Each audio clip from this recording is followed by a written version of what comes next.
write your name.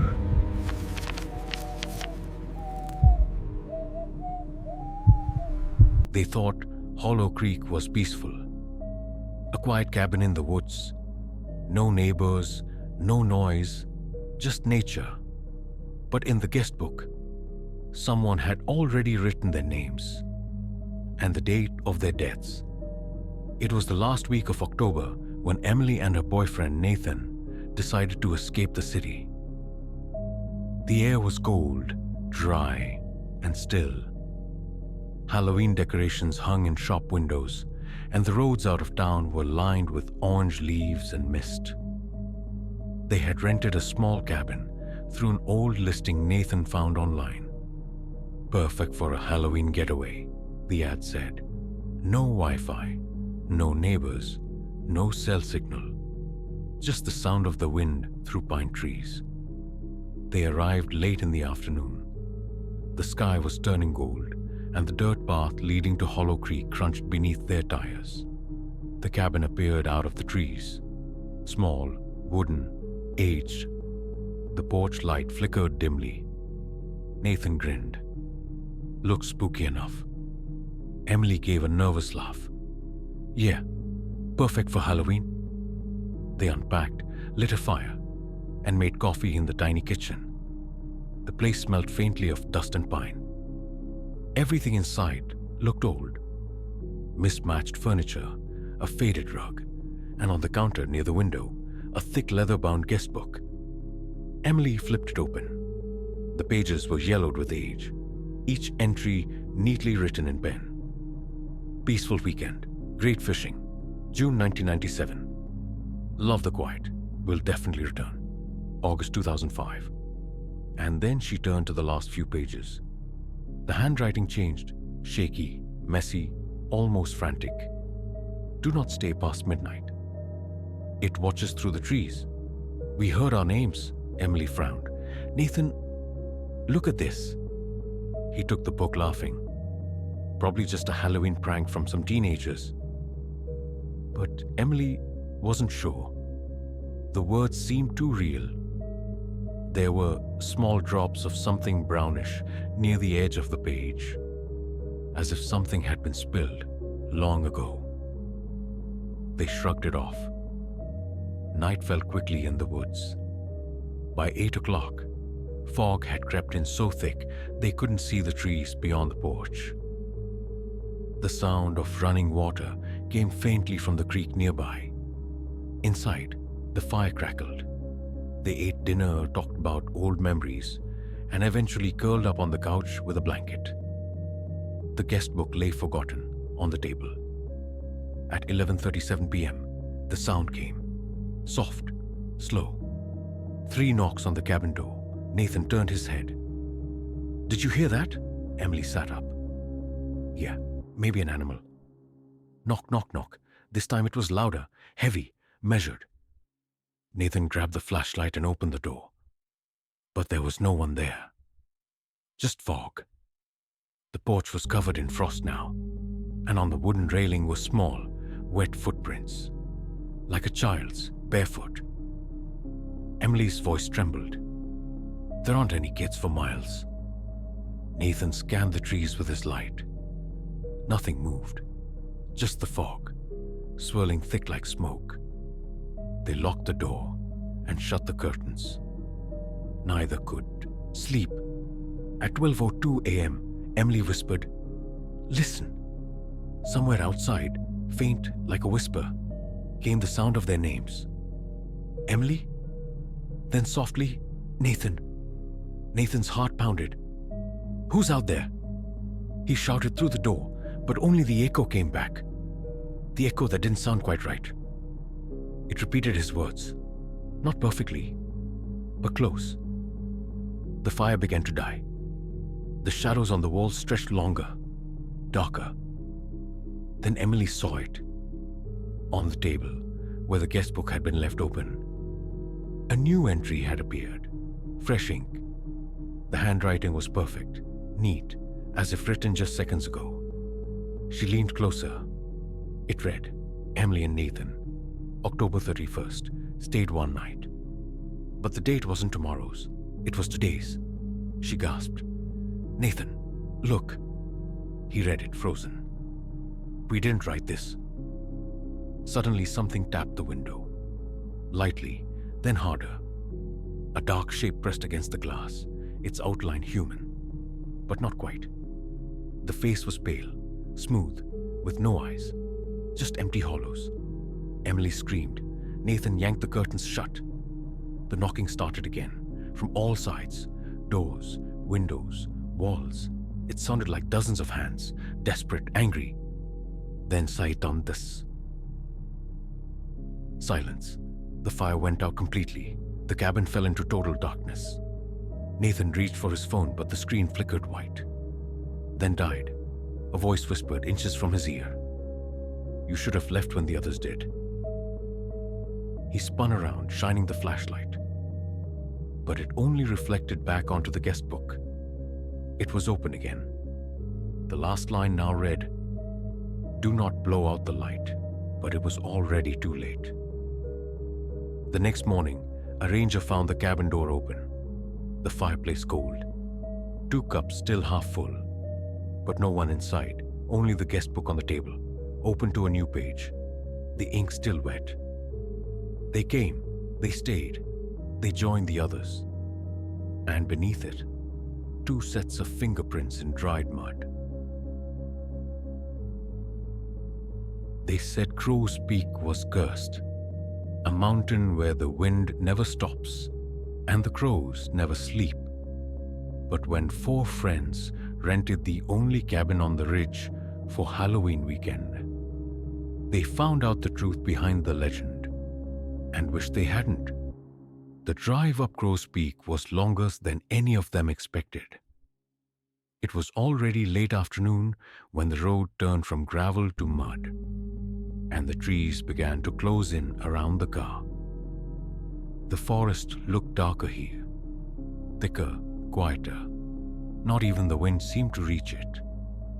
"Man, this place is in the middle of nowhere," said Aaron, leaning forward from the back seat.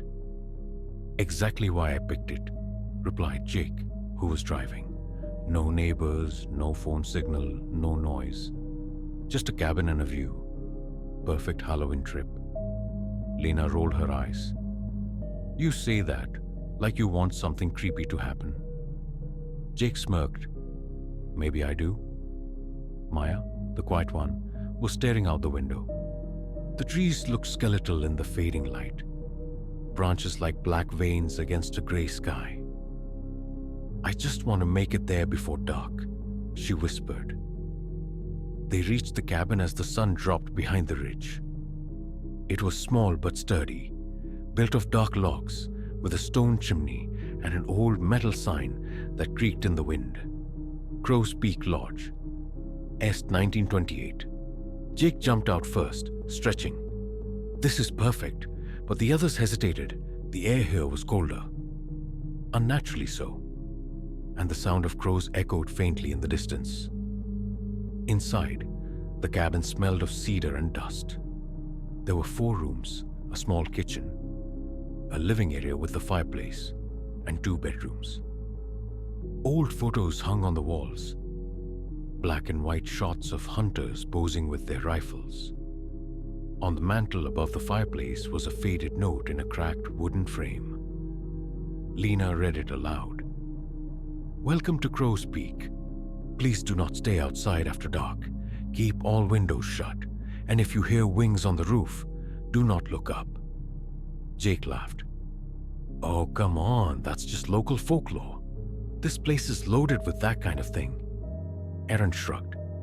"Still, kinda creepy, man." They settled in, cooked dinner, and by the time darkness fell, the ridge was completely silent. No crickets, no wind, just still air and the occasional caw of a crow somewhere unseen. By 10 p.m., they were sitting around the fireplace, telling ghost stories and drinking cheap wine. The flames flickered, casting long shadows on the walls. Jake grinned. "Okay, my turn.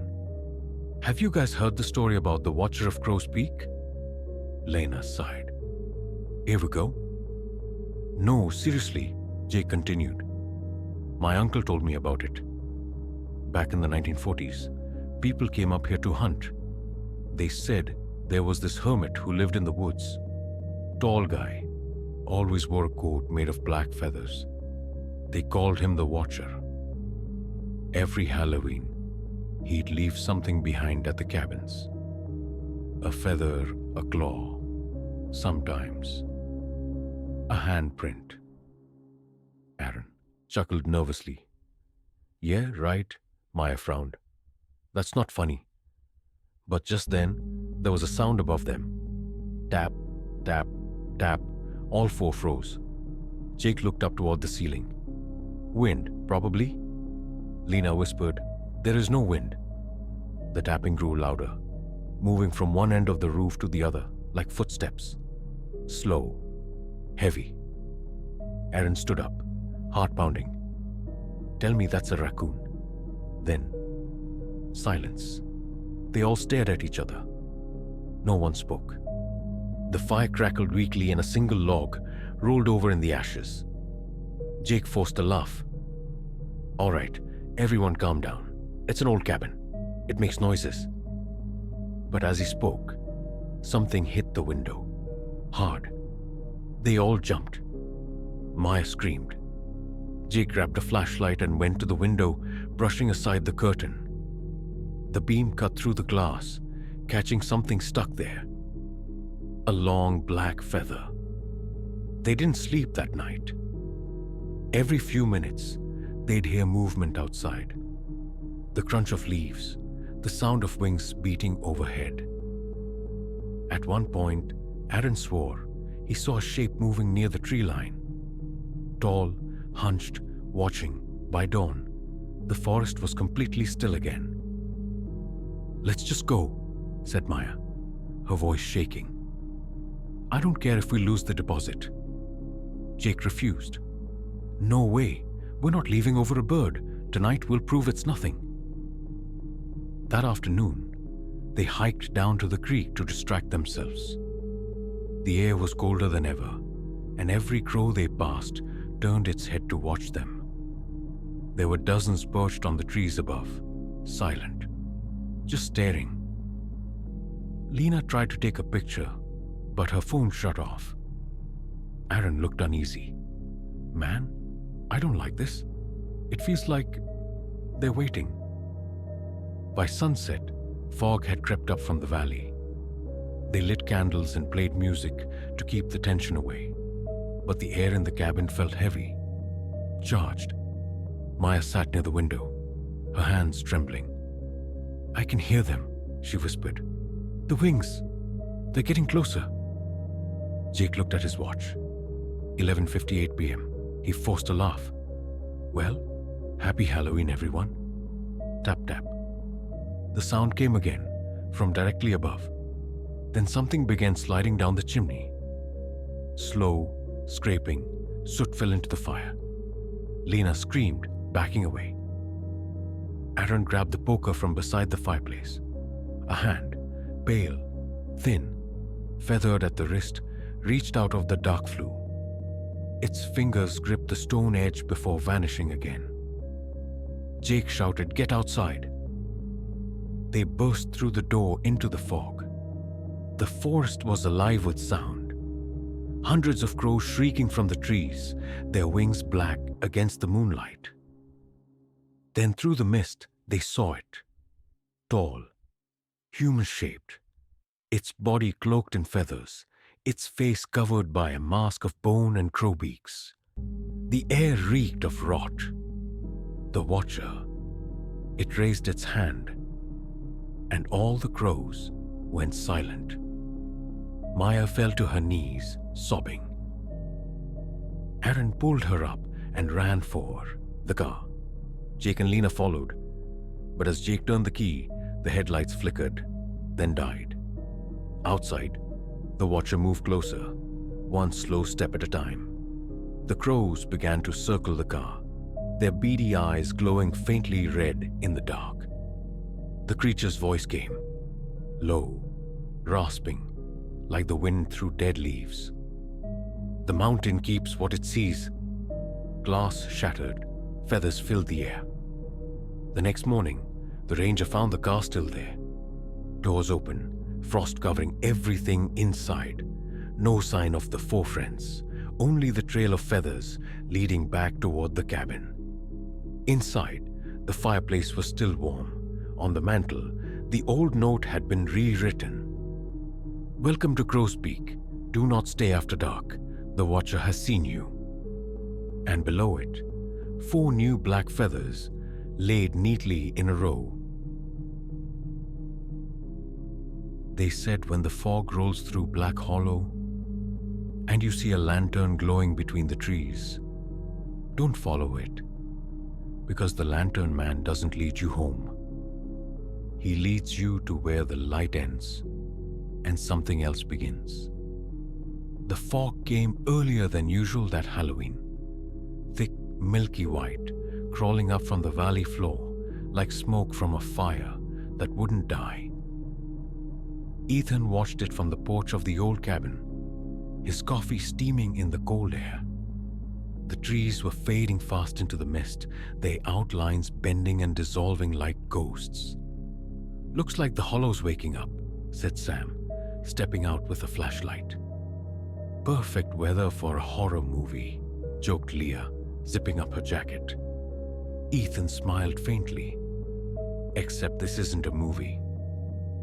It had been Leah's idea to spend Halloween weekend at Black Hollow, a forest preserve in the Appalachian foothills known for its beauty and its silence. The cabin they rented sat alone near the heart of the woods, built beside a narrow creek, but locals didn't camp there much because of him. Every town around the hollow had a version of the same story. A man who wandered the woods at night, carrying a lantern that never went out.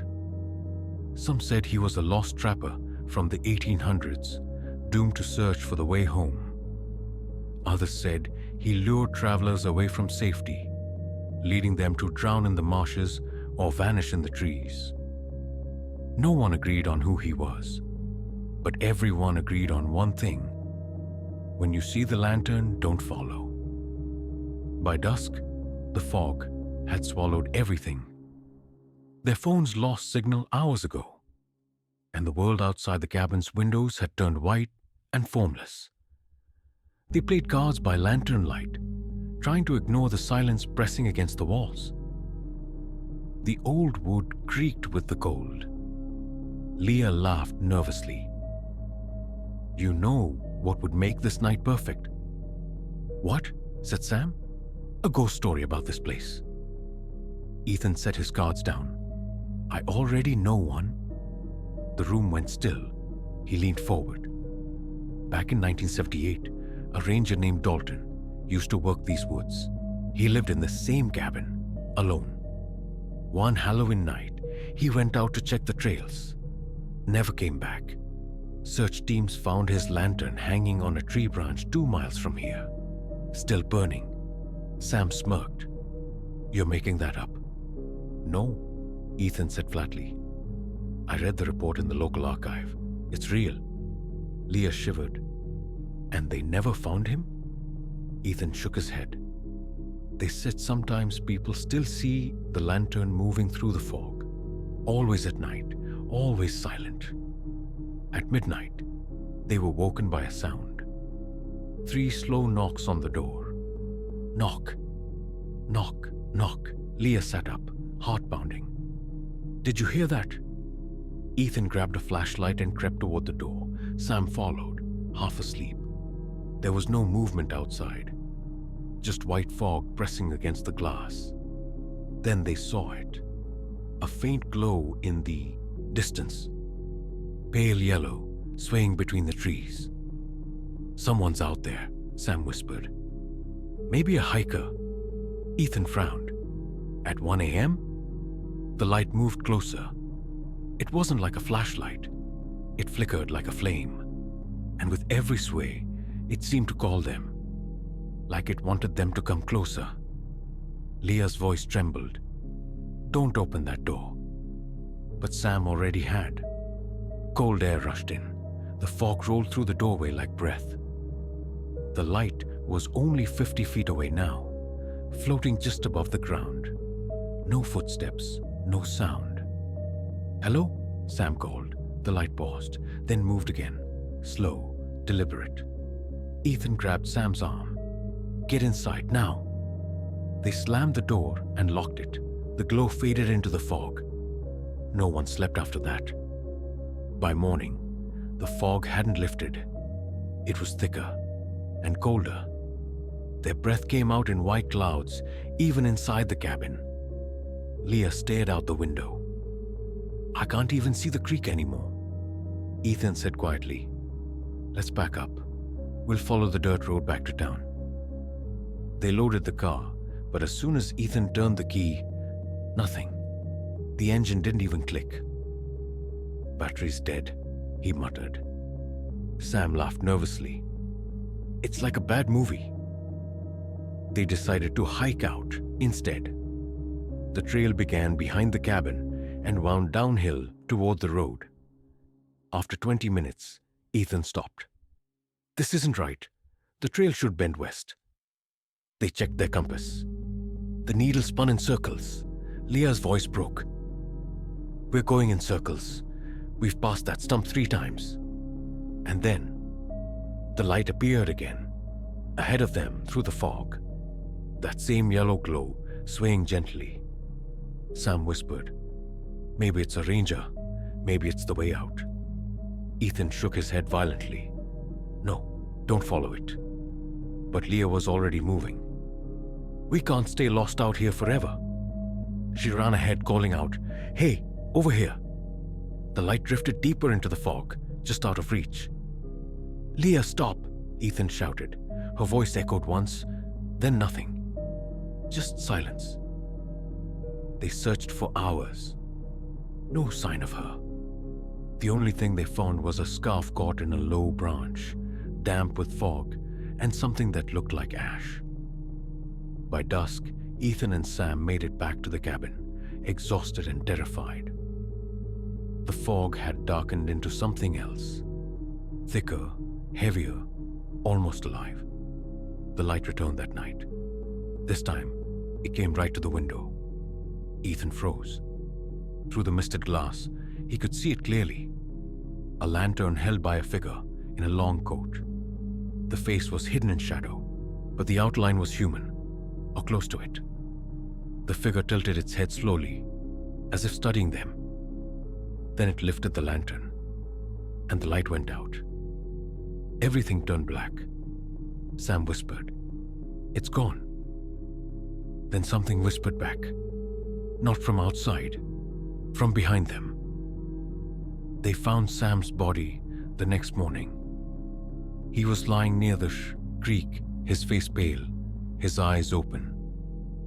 His flashlight was on, pointed toward the woods. And just beyond the beam, there was a single lantern sitting on a rock. When rescuers reached the area 2 days later, Ethan was the only one left. He was found in the cabin, sitting on the floor, mumbling the same words over and over. "He lights the way. He lights the way." They never found Leah or the lantern. Locals say that every Halloween, when the fog rolls through Black Hollow, you can see 3 lights moving through the trees. 1 bright, 2 dim. And if you ever find yourself there, and you see one glowing closer than the rest, don't follow, because it's already too late.